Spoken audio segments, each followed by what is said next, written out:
there must always be hope for rational discussion, and that's why we have to remember days like today. We have to keep talking about the issues, and we have to try and engage with a wider group to have the discussion and to understand that this is not 1945. You know, this is 2020. We've got new generations, new challenges, and an opportunity to have our own identity, and that must be able to choose what's best for us, and more importantly, what's best for the world, because I think we've got to grow this sense that it's not an Australian issue or an American issue or a Chinese issue, it's a world issue.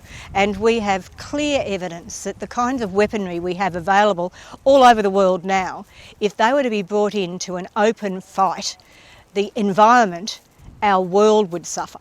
And that's the message we can't forget. We just can't forget. Right. Freedom from war, peace on earth in our time. Peace on the earth, peace on the earth in our time. Let war be no more, peace on earth in our time. Let war be no more, peace on earth in our time. Freedom, freedom from war, peace on the earth in our time. We have a very unstable president in the US, Donald Trump, who thinks that he's going to be able to get re-elected on the basis of saber rattling against the Chinese. And America has got a track record of dropping nuclear weapons, so it's not going to be something new for them. Peace on the earth, peace on the earth, peace on the earth in our time, in our time. Freedom, freedom, peace on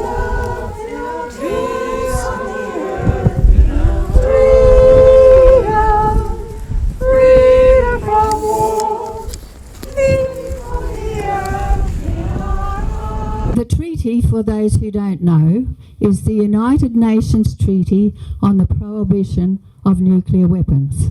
It's the first one that actually prohibits them. The Non-Proliferation Treaty, they did bring down the numbers a lot, but then later on they started to build them up again. And so this is a treaty that countries are signing and today, but not Australia.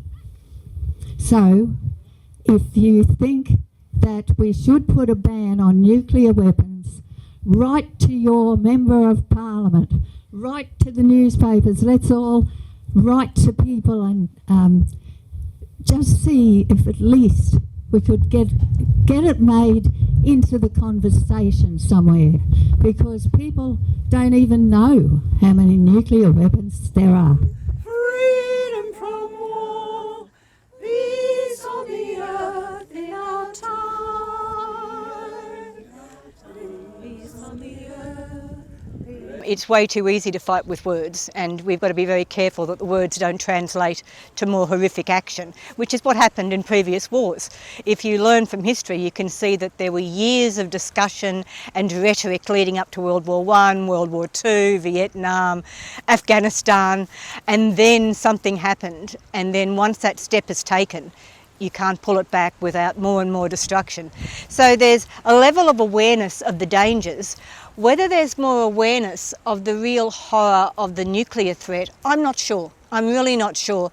I think that previous generations, probably who were closer to the event and were able to meet with people and talk with people who survived and saw it, were possibly more aware. And I think that if you look back to the history of the peace movement in Australia, in the 50s and the 60s, it was where it peaked.